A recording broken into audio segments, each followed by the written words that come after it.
a name the world should know. If you love smooth R&B, there's a voice you should never have forgotten. Rich, warm, effortless, a voice that could wrap around you like a silk blanket on a cold night. That voice belongs to Will Downing, the prince of sophisticated soul. And yet, outside of true R&B and jazz circles, his name barely registers today. No flashy scandals, no tabloid drama, no viral controversy, just a man who made some of the most beautiful music of his generation and still got erased from the mainstream. The reasons why are complex.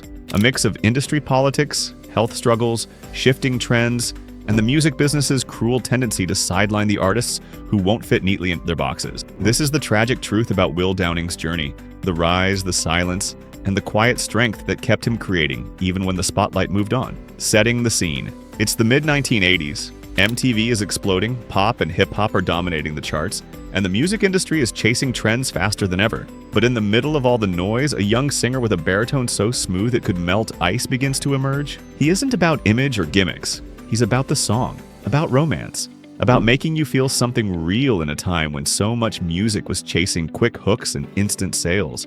And for a moment, it looks like the world is ready for him. But the music industry doesn't just reward talent, it rewards compliance. And Will Downing was never going to play the industry's game the way they wanted. Part 2, Early Life and Musical Roots. Will Downing was born in Brooklyn, New York in 1963. Growing up in a working-class family, music was everywhere. From the gospel his parents played on Sundays, to the soul and funk records spinning at neighborhood block parties. As a kid, Will had a natural ear. He could pick out harmonies on the radio and sing them back without missing a note. But unlike many singers, he didn't start by chasing the spotlight. He was more fascinated by the craft of music itself, how songs were built, how arrangements worked, how a single chord change could make your heart ache. Education and early talent. He attended Erasmus Hall High School, a place that over the years had produced legends like Barbra Streisand and Clive Davis. There, his voice began to draw attention, smooth, mature, and controlled beyond his years. But Will wasn't rushing to cut a record. He wanted to develop as a musician, not just as a singer. That led him to study at Virginia Union University and later Brooklyn College, where he focused on vocal performance and music production. By the early 80s, Will was making his way into the professional scene as a background vocalist and session singer. His voice could adapt to almost any style, making him a go-to for recording sessions with top producers. He wasn't the guy in the front of the stage yet, but in studios across New York, his voice was becoming a secret weapon for other artists, and that behind-the-scenes grind would eventually lead him to his own chance at the spotlight. Because when Will Downing finally stepped forward with his own music, he delivered a sound so lush and sophisticated that it set him apart instantly. And yet, that very uniqueness would become both his greatest strength and the reason the industry didn't know what to do with him. Part 3, Breakthrough and Signature Style. In 1988, after years of paying his dues as a background singer, Will Downing released his self-titled debut album. It was a statement, a declaration that he wasn't just a supporting voice anymore. The album blended smooth R&B with elements of jazz and adult contemporary, a sophisticated sound that didn't fit neatly into radio's boxes, but instantly set him apart from the flashier pop acts of the time. One track in particular caught people's attention, his rendition of the classic A Love Supreme by John Coltrane. Turning a legendary jazz instrumental into a vocal masterpiece was a bold move, but Will's version was both respectful and refreshingly original. What made Will's music stand out was the way it felt. It wasn't designed for clubs or for teenage pop charts. It was for late nights, candlelight, and conversations over wine. His baritone wasn't just deep, it was warm, textured, and controlled. He could slide between notes with an elegance that felt effortless, yet you knew it came from years of mastery. By the early 90s, albums like Come Together as One and A Dream Fulfilled cemented his reputation as a singer's singer, someone other vocalists admired, someone who could deliver a ballad so perfectly it almost hurt to listen. While the industry was pushing aggressive beats and highly commercial hooks, Will doubled down on romance. He sang about love not as a passing fling, but as something deep, soulful, and transformative. Songs like I Try and Where Is the Love, his duet with Micah Paris, showed that his music could cross oceans, literally.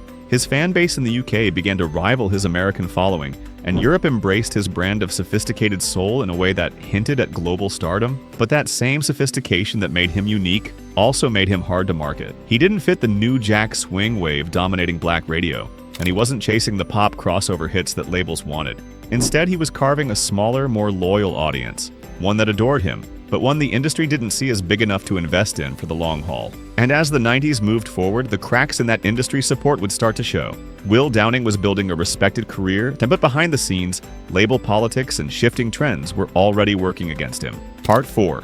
Industry Challenges. By the mid-1990s, Will Downing had proven he could consistently deliver critically acclaimed albums. His fan base was loyal, his live shows were magnetic, and his voice, still flawless, was in a league of its own. But in the offices of major record labels, another conversation was taking place.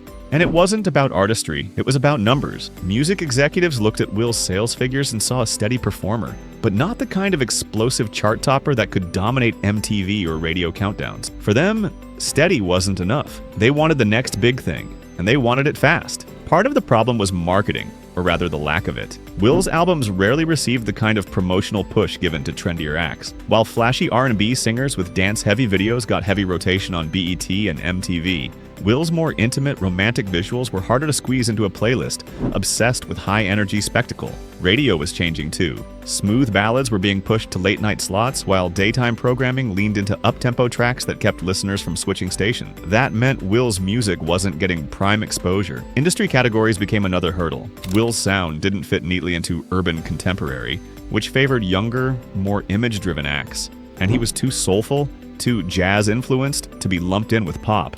Instead of trying to force him into a box, labels often just did nothing. They'd let the albums come out, did minimal promotion, and relied on his loyal base to carry the sales. It was safe, but it wasn't growth. Behind the scenes, radio programmers, often influenced by label pressure, prioritized artists who had relationships with the right producers, the right managers, and the right label executives. Will's quiet, focused approach didn't lend itself to those politics. He wasn't a schmoozer. And in an industry where networking can be as important as talent, that cost him. And then, just as the new millennium was beginning, the challenges became far more personal. Because in 2007, Will Downing's career and his life were about to be shaken by a health crisis that would test everything he had built. Part 5. Health Crisis.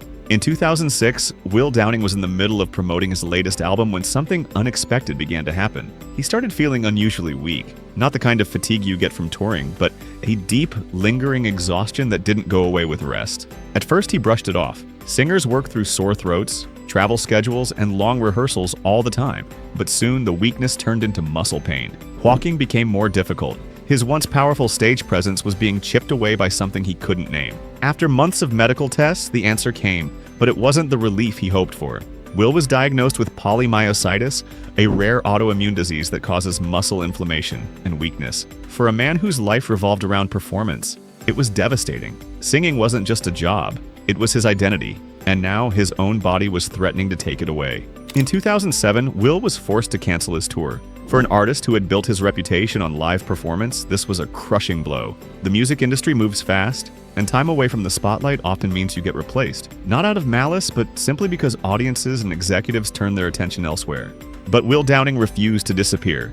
Even as the disease weakened his muscles to the point where he needed a wheelchair, he continued recording. His 2007 album After Tonight was completed during his illness, a testament to sheer willpower and love for the craft. He recorded vocals while seated, conserving energy between takes. Each note carried the weight of someone singing not just to entertain, but to survive. When news of his condition reached the public, his loyal fans rallied. Letters, emails, and social media messages poured in, offering encouragement. It was a reminder that while the mainstream industry might overlook him, the people who truly knew his work would never abandon him.